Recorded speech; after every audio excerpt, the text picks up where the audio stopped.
लाखों वर्ष पहले सत्ययुग में जब पृथ्वी में पाताल लोक के असुरों के राजा रंभ और क्रंभ नाम के दो भाई हुआ करते थे और वे निसंतान होने के कारण निराशा के घोर अंधेरे में डूब चुके थे, तब उन्होंने देवताओं की तपस्या करने का निश्चय कर लिया, जिसके लिए रंभ ने अग्निदेव को खुश करने के लिए अग्नि के घेरे के बीचों बीच और क्रंभ ने एक झील में आधा डूबकर वरुण देव की तपस्या करने लगा।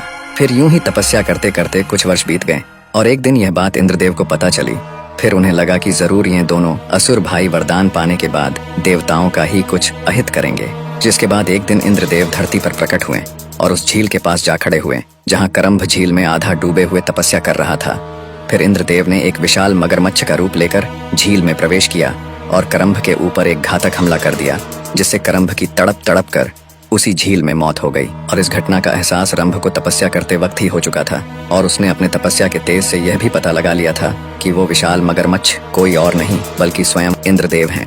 रंभ अपने भाई क्रंभ से बेहद प्रेम करता था और वह उसकी मौत का सदमा सह नहीं पाया, इसीलिए उसने अपने तपस्या को वहीं भंग कर एक तलवार प्रकट कर खुद को मारने ही जा रहा था कि अचानक वहां अग्निदेव प्रकट हो गए और उसे ऐसा करने से रोक लिया और रंभ से अपना इच्छित वरदान मांगने को कहा। जिसके बाद रंभ ने काफी सोचा और इंद्रदेव के दुष्कर्मों को ध्यान में रखते हुए अग्निदेव से एक ऐसी संतान मांगी जो इंद्र को परास्त कर सके, इतना ही नहीं बल्कि तीनों लोकों में भी राज कर सके।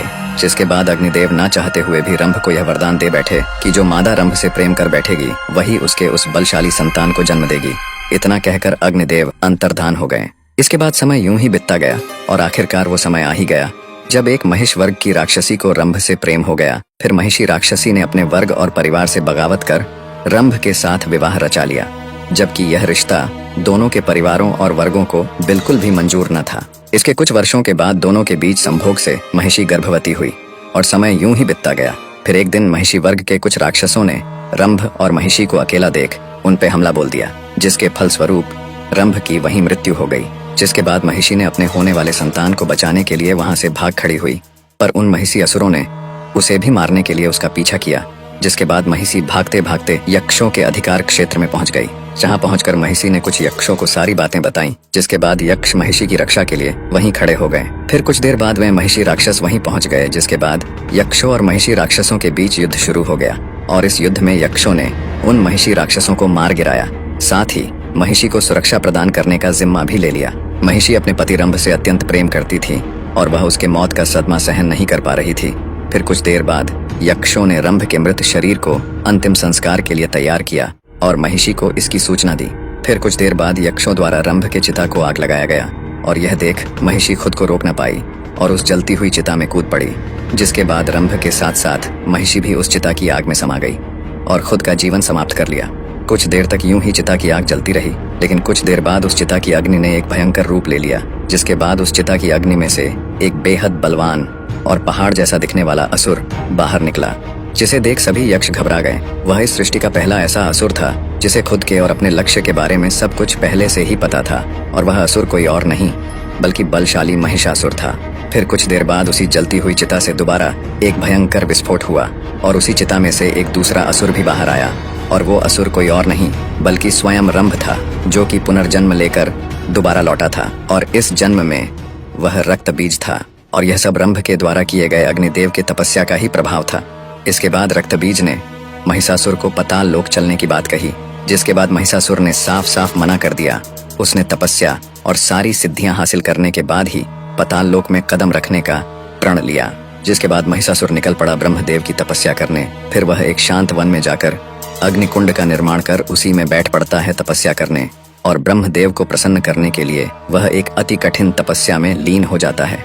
तपस्या कुछ वर्षों तक यूं ही चलती रही और एक लंबे समय के बाद वो दिन आ ही गया जब ब्रह्मदेव महिषासुर से प्रसन्न होकर प्रकट हुए और फिर उन्होंने महिषासुर से अपना वरदान मांगने को कहा।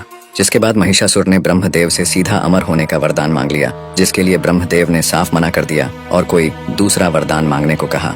जिसके बाद महिषासुर ने बड़े ही सोच विचार कर एक ऐसा वरदान मांगा जिसके दौरान कोई भी देवता या राक्षस उसका वध न कर सके। दरअसल महिषासुर स्त्रियों को बेहद कमजोर समझता था। उसे हमेशा से यही लगता था कि यदि पुरुष उसका कुछ अहित नहीं कर सकते तो ये स्त्रियां आखिर उसका क्या ही अहित कर लेंगी, और उसने खुशी खुशी ब्रह्मदेव से यह वर मांग लिया। फिर ब्रह्मदेव ने महिषासुर को वरदान में सिर्फ एक महाशक्तिशाली स्त्री के हाथों ही अहित होने का वरदान देकर अंतर्धान हो गए। जिसके बाद महिषासुर जोड़ों से ठहाके लगाने लगा फिर वह निकल पड़ा और भी अधिक से अधिक वरदान और सिद्धियां प्राप्त करने की ओर। इसके बाद हर एक वरदान प्राप्ति के बाद उसकी शक्ति अर्जित करने की कामना बढ़ती ही जाती। उसने तमाम अलग अलग देवताओं से शक्तियां अर्जित की, जिसके बाद उस समय महिषासुर पूरे ब्रह्मांड का एकमात्र महाशक्तिशाली असुर बन चुका था। फिर महिषासुर पृथ्वी के कोने कोने में जाकर भरपूर मारकाट मचाने लगा।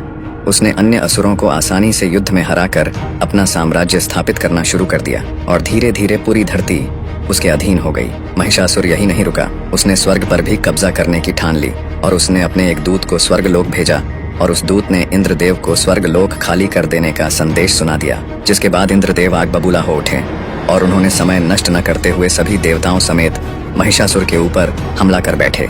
जिसके जवाब में महिषासुर ने देवताओं को मुंह तोड़ जवाब दिया और देवताओं को वापस स्वर्गलोक भागने पर मजबूर कर दिया और देवता महिषासुर से आसानी से हारकर स्वर्ग वापस आ गए। लेकिन देवताओं का पीछा महिषासुर से इतनी आसानी से छूटने वाला नहीं था, क्योंकि महिषासुर ने भी बिना समय नष्ट किए देवताओं के पीछे पीछे स्वर्ग पहुंच चुका था और स्वर्ग पहुंचते ही वो अपने असुर सेना के साथ देवताओं पे टूट पड़ा। जिसके बाद स्वर्ग में देवताओं ने भी खूब दमखम के साथ महिषासुर और उसके असुरों के साथ युद्ध किया और अपना पराक्रम दिखाया। लेकिन अंत में महिषासुर की क्षमता और शक्ति के सामने देवताओं को स्वर्ग से भी भागना पड़ा और अब महिषासुर का कब्जा स्वर्गलोक पे भी हो चुका था, जिससे कि महिषासुर की छाती और भी चौड़ी हो चुकी थी। और यहाँ देवता स्वर्ग से पलायन कर सीधा ब्रह्मदेव के पास चले गए और ब्रह्मदेव से महिषासुर को दंडित करने की प्रार्थना करने लगे, जिसके लिए ब्रह्मदेव ने साफ मना कर दिया। जिसके बाद देवता निराश होकर सीधे वैकुंठ लोक यानी कि श्री विष्णु के पास चल पड़े। जिसके बाद इंद्रदेव समेत सभी देवता गण वैकुंठ धाम श्री विष्णु के पास चले आए और उनको सारी बात बताई। जिसके बाद श्री विष्णु काफी रुष्ट हुए और देवताओं के बातों से सहमत भी। फिर श्री विष्णु समेत सभी देवता चल पड़े पृथ्वी में स्थित कैलाश की ओर, जहाँ त्रिदेवों में से एक देवों के देव महादेव अपने ध्यान में लीन थे। तभी कैलाश में श्री विष्णु समेत सभी देवताओं का आगमन हुआ। फिर सभी देवों ने महादेव के समक्ष महिषासुर के आतंक की चर्चा की। जिसके बाद महादेव श्री विष्णु समेत सभी देवताओं ने महिषासुर से युद्ध करने की रणनीति बनाई।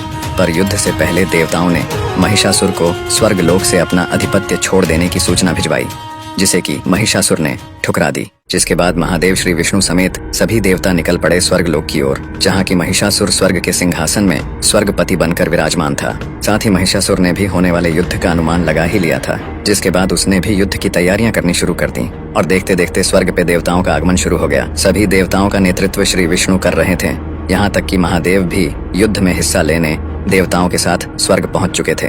जिसके बाद महिषासुर की तरफ से युद्ध का बिगुल बज चुका था। फिर देवताओं और असुरों के बीच एक भयंकर महायुद्ध शुरू हो गया। जिसके बाद श्री विष्णु समेत सभी देवता मिलकर महिषासुर और उसके प्रमुख योद्धाओं के ऊपर टूट पड़े। फिर महिषासुर ने भी देवताओं के ऊपर बेहद शक्तिशाली प्रहार करना शुरू कर दिया। महिषासुर इंद्रदेव समेत कई देवताओं पर अकेले ही भारी पड़ने लगा। जिसके बाद श्री विष्णु सामने आए और अपने गदा प्रहार से महिषासुर को वहीं धूल चटाने लगे। जिसके बाद महिषासुर एक भैंस का रूप लेकर चल रहे युद्ध के बीच ओझल हो गया और फिर अपने स्पष्ट रूप में आकर देवताओं पे दोबारा से टूट पड़ा, जिससे कि कई देवता जोखिम हो गए। और यहाँ महादेव अपने त्रिशूल से महिषासुर के आसुरी सेनाओं को मिट्टी में मिलाते जा रहे थे। अपने सेना को समाप्त होता देख महिषासुर ने अपने सिद्ध से अपने सेना को दोबारा से और भी ज्यादा संख्या में उत्पन्न करना शुरू कर दिया और जोरों से ठहाके लगाने लगा। यहाँ महादेव श्री विष्णु और अन्य देव महिषासुर के सेनाओं को हर बार समाप्त करते जाते और महिषासुर हर बार अपने सेना को पहले से भी अधिक संख्या में उत्पन्न करता जाता। काफी समय तक ऐसा ही चलता रहा। जिसके बाद महादेव और श्री विष्णु महिषासुर पे काफी ज्यादा क्रोधित हो उठे और अपने महाअस्त्रों त्रिशूल और सुदर्शन चक्र को महिषासुर पे छोड़ दिया। जिसके बाद महादेव के हाथ से निकला त्रिशूल और श्री विष्णु के हाथ से निकला सुदर्शन चक्र महिषासुर के शरीर से टकराकर वापस अपने स्वामी के ही पास लौट गए, क्योंकि महिषासुर की रक्षा स्वयं ब्रह्मदेव की वो शक्तियां कर रही थी जो महिषासुर ने ब्रह्मदेव से वरदान के रूप में अर्जित की थी। फिर यह देख सभी देवता अचंभे में पड़ चुके थे और वहाँ महिषासुर जोरों से ठहाके लगाए जा रहा था। फिर अचानक महादेव और श्री विष्णु को ब्रह्मदेव का संकेत मिला और ब्रह्मदेव ने दोनों त्रिदेवों को युद्ध क्षेत्र से वापस लौटने का संकेत दिया। जिसके बाद दोनों त्रिदेव युद्ध क्षेत्र से अंतर्धान हो गए। फिर यह देख सभी देवता भी युद्ध क्षेत्र से दोनों त्रिदेवों के पीछे पीछे चले गए। जिसके बाद महिषासुर और उसकी असुर सेना हर्ष उल्लास से इस महायुद्ध को जीतने का जश्न मनाने लगे। और यहाँ महादेव श्री विष्णु समेत सभी देवता कैलाश पहुंचे और इसके बाद वहाँ ब्रह्मदेव भी प्रकट हुए। जिसके बाद महादेव ने ब्रह्मदेव से युद्ध क्षेत्र से वापस बुलाने का कारण पूछा। जिसके बाद ब्रह्मदेव ने महिषासुर को वरदान में दिए गए शर्त के बारे में सभी देवों को दोबारा से याद दिलाया, जिसपे देवताओं ने जवाब दिया कि यह बात तो सभी देव पहले से ही जानते थे, पर वे कर भी क्या सकते हैं। सृष्टि में ऐसी कोई स्त्री है ही नहीं जो महिषासुर के समक्ष ठहर सके। जिस पे ब्रह्मदेव ने कहा कि महिषासुर का अंत करने के लिए एक ऐसी स्त्री होनी चाहिए जिसके पास सभी देवताओं की कुछ कुछ शक्तियां मौजूद हों, और उस स्त्री के पास सभी देवताओं की शक्तियों को एक साथ संभाल पाने और उसका सही से इस्तेमाल कर पाने की क्षमता भी हो। जिस पे देवों ने पूछा कि आखिर इस सृष्टि में ऐसी स्त्री है ही कौन। जिसके बाद ब्रह्मदेव के मुंह से देवी पार्वती का नाम निकल पड़ा और उन्होंने कहा कि इस सृष्टि में एकमात्र देवी पार्वती ही हैं जो सभी देवताओं की शक्तियों को एक साथ संभाल सकती हैं और उसका सही से उपयोग भी कर सकती हैं। फिर महादेव और श्री विष्णु समेत सभी देव काफी प्रसन्न और उत्साहित हुए। जिसके बाद देवी पार्वती स्वयं का नाम सुनकर सभी देवों के समक्ष आ खड़ी हुई और सभी देवों ने देवी पार्वती को अभिवादन किया। जिसके बाद देवी पार्वती ने भी सभी देवों को अपना अभिवादन दिया। साथ ही सृष्टि के कल्याण के लिए स्वयं को चुने जाने के लिए ब्रह्मदेव का आभार और खुद को अति भाग्यशाली भी बताया। जिसके बाद महिषासुर से एक महाप्रलयंकारी युद्ध करने के लिए महादेव ने देवी पार्वती को अपना त्रिशूल प्रदान किया। इसके बाद श्री विष्णु ने भी देवी पार्वती को अपना सुदर्शन चक्र प्रदान किया। इंद्रदेव ने अपना वज्र प्रदान किया। इसके बाद सूर्यदेव ने अपने रोमकूपों और किरणों का तेज भरकर एक ढाल, इसके अलावा दिव्य तलवार और दिव्य सिंह देवी के सवारी के लिए प्रदान किया। इसके बाद विश्वकर्मा देव ने देवी को एक अभेद कवच प्रदान किया। साथ ही अनेकों अस्त्र भी प्रदान किए और अंत में सभी त्रिदेव समेत समस्त देवों ने अपने अपने शक्तियों का कुछ अंश देवी को प्रदान किया। फिर देवी पार्वती ने अपना वास्तविक रूप लिया महाशक्ति देवी दुर्गा का, और यहाँ महिषासुर स्वर्ग लोक से ऊबकर अब पृथ्वी में ही रहते हुए तीनों लोकों का स्वामी बन बैठा था। पूरे ब्रह्मांड में महिषासुर की ख्याति चल पड़ी थी। वह पृथ्वी समेत पूरे ब्रह्मांड में ज्यादातर राज्यों को जीतकर उनका स्वामी बन बैठा था। और एक दिन जब वह अपने सिंहासन में बैठे अपने असुर सैनिकों को कहीं आक्रमण करने की आज्ञा दे ही रहा था, तभी अचानक उसके राज्य की जमीन थर्राने लगी, जैसे कि कहीं भूचाल आया हो। पर जब वह अपने महल के बाहर निकला तो उसने देखा कि उसके असुर सैनिकों में भगदड़ मची हुई है। इसके बाद उसका ध्यान दूर से आ रहे विशाल सिंह पे सवार एक विशालकाय स्त्री पे गया, जिसके अनेकों भुजाएं थीं, बेहद लंबे बाल हवा में लहरा रहे थे और पूरा जमीन उस स्त्री के आगमन से ही थर्रा उठा था। उस सिंह पे सवार स्त्री को देख महिषासुर अचंभे में पड़ चुका था और वह समझ चुका था कि वह स्त्री अब सीधे उसके राज्य पे ही हमला करने वाली है। फिर महिषासुर ने उस विशालकाय स्त्री को रोकने के लिए अपने सेनापति त्रिनेत्र को लगभग 5 लाख असुर सेना के साथ भेज दिया। फिर त्रिनेत्र और उसके असुर सैनिक उस विशालकाय स्त्री के समीप पहुंच तो गए, पर देवी दुर्गा के समक्ष क्षण भर भी टिक न पाए। देवी दुर्गा ने मात्र अपने कुछ प्रहार से ही त्रिनेत्र समेत उसके लाखों असुर सैनिकों को वहीं मौत के घाट उतार दिया। और महिषासुर दूर अपने महल में खड़े खड़े यह सब होता हुआ देख रहा था, पर उसे अपनी आंखों पे विश्वास नहीं हो रहा था। फिर कुछ देर बाद जब देवी दुर्गा उसके महल के पास आईं और महिषासुर को युद्ध के लिए ललकारने लगीं, तब महिषासुर देवी दुर्गा के बेहद सुंदर रूप को सामने देख काम वासना से भर उठा। फिर वह देवी दुर्गा के समीप गया और उनके सामने सीधा विवाह का प्रस्ताव रख दिया। जिसके बाद देवी दुर्गा महिषासुर पे काफी क्रोधित हो उठी और दोबारा से उसे युद्ध करने को कहने लगी। जिसके बाद महिषासुर जोरों से ठहाके लगाने लगा, जिसपे देवी दुर्गा का क्रोध और भी उग्र हो उठा। फिर महिषासुर ने देवी दुर्गा से यह बात कह दी कि वह स्त्रियों को युद्ध करने योग्य तो समझता ही नहीं, बल्कि स्त्रियां तो सिर्फ पुरुषों के काम वासना की पूर्ति के लिए ही होती हैं। जिस पे देवी दुर्गा के अंदर क्रोध की ज्वाला जलनी शुरू हो गई। पर फिर देवी दुर्गा ने अपने क्रोध को शांत करते हुए बेहद चतुराई से काम लिया। उन्होंने महिषासुर के समक्ष एक प्रस्ताव रखा कि यदि महिषासुर उन्हें युद्ध में हरा देता है तो वो स्वयं खुशी खुशी उससे विवाह कर लेंगी। फिर यह सुनकर महिषासुर जोरों से ठाके लगाने लगता है और बेहद उत्सुकता के साथ युद्ध के लिए सहमत भी हो जाता है। जिसके बाद महिषासुर भी खुद का आकार देवी दुर्गा के इतना ही विशालकाय बना लेता है, पर उसकी ऊंचाई देवी दुर्गा के समान नहीं बन पाती और महिषासुर कद में देवी दुर्गा से छोटा ही रह जाता है। जिस पे देवी दुर्गा मुस्कुरा पड़ती है और महिषासुर दांत पीसते रह जाता है। फिर महिषासुर अपनी तरफ से पहला वार देवी दुर्गा पे कर ही देता है। वह देवी दुर्गा पे अपनी आंखों से बेहद घातक रोशनी से लगातार वार करता जाता है, जिसे देवी दुर्गा अपने ढाल से रोकने लगती हैं। फिर देवी दुर्गा अपने ढाल से महिषासुर के वार को रोकती हुई उसके ऊपर दिव्य अग्नि का प्रयोग करती हैं, पर दिव्य अग्नि से महिषासुर को कुछ खास नुकसान नहीं पहुंचा पाती। जिसके बाद देवी दुर्गा अपने तलवार से महिषासुर पे एक तेजदार वार करती हैं, जिससे कि उसका कंधा घायल हो जाता है। फिर महिषासुर देवी दुर्गा का ध्यान भटकाने के लिए अपने सिद्ध से लाखों असुरों को उत्पन्न कर देवी दुर्गा को युद्ध में व्यस्त कर देता है। इतनी बड़ी संख्या में असुर सेना को हथियारों सहित एक साथ में सामने आता देख देवी दुर्गा ने एक जोरदार गर्जना भरते हुए अपने सिंह में सवार होकर उन लाखों असुरों पे टूट पड़ी और यह महायुद्ध होता हुआ पूरा ब्रह्मांड बड़ी उत्सुकता के साथ देख रहा था। देवी दुर्गा ने तेज गति में दौड़ते हुए सिंह में बैठे बैठे ही अपने तलवार और सुदर्शन चक्र से असुरों का संहार करने लगी। इतनी विशालकाय महावीरांगना को देख पूरी असुर सेना कांपते हुए पीठ दिखाकर तेजी से भागने लगी। पर देवी दुर्गा ने किसी को भी भागने नहीं दिया, बल्कि सभी का संहार कर अशांत युद्ध भूमि को पूरी तरह से शांत बना दिया। जिसके बाद पूरे शांत युद्ध भूमि में हर जगह सिर्फ धूल ही धूल उड़ने लगे थे। फिर देवी दुर्गा उस धुंधले पड़े युद्ध भूमि में महिषासुर को ढूंढने लगी, पर महिषासुर कहीं भी नजर नहीं आ रहा था। पर अचानक महिषासुर ने देवी दुर्गा के पीछे से आकर एक तेजधार दिव्य तलवार से उनकी भुजाओं पर वार कर दिया, जिससे कि देवी दुर्गा कुछ हद तक घायल भी हो गईं। और देवी दुर्गा ने क्रोध में आकर उसके पीछे सुदर्शन चक्र को लगा दिया।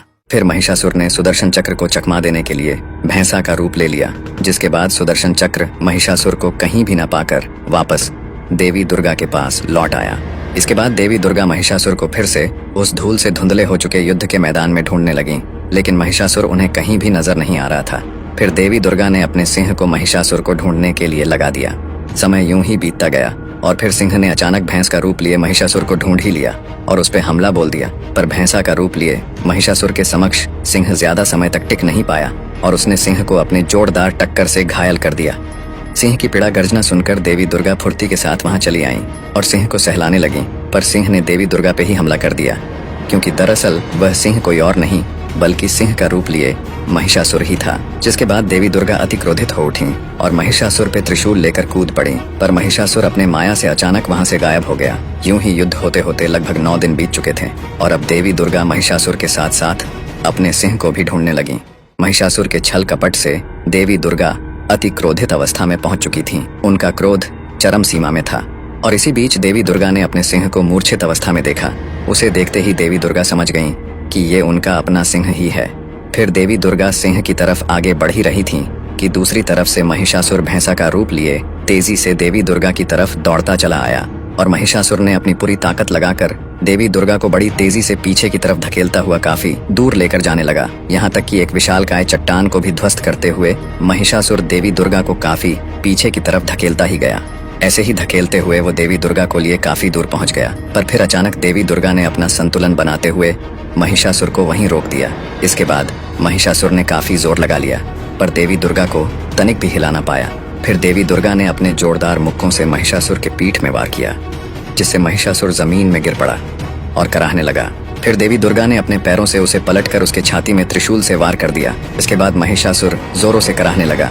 फिर वह रोने भी लगा और देवी दुर्गा से क्षमा भी मांगने लगा और उसने यह भी मान लिया कि एक स्त्री को कमजोर समझना उसकी सबसे बड़ी भूल थी और अपने सभी करतूतों के लिए देवी दुर्गा से क्षमा की उम्मीद करने लगा। जिसके बाद देवी दुर्गा करुणा से भर गईं और महिषासुर को एक आशीर्वाद दे दिया कि भविष्य में देवी दुर्गा यानी स्वयं के साथ साथ महिषासुर को भी पूजा जाएगा। जिसके बाद महिषासुर तड़प तड़प कर देवी दुर्गा के हाथों उद्धार पाने की कामना करने लगा। जिसके बाद देवी दुर्गा ने उसके कामना को पूरा करते हुए अपने तलवार के एक ही वार से महिषासुर का सिर धड़ से अलग कर दिया। फिर तमाम देवी देवताओं ने देवी दुर्गा के ऊपर फूलों की वर्षा कर दी, क्योंकि पूरा ब्रह्मांड महिषासुर के आतंक से मुक्त हो चुका। अगर माँ से प्यार करते हैं तो इस वीडियो को ध्यान से देखें।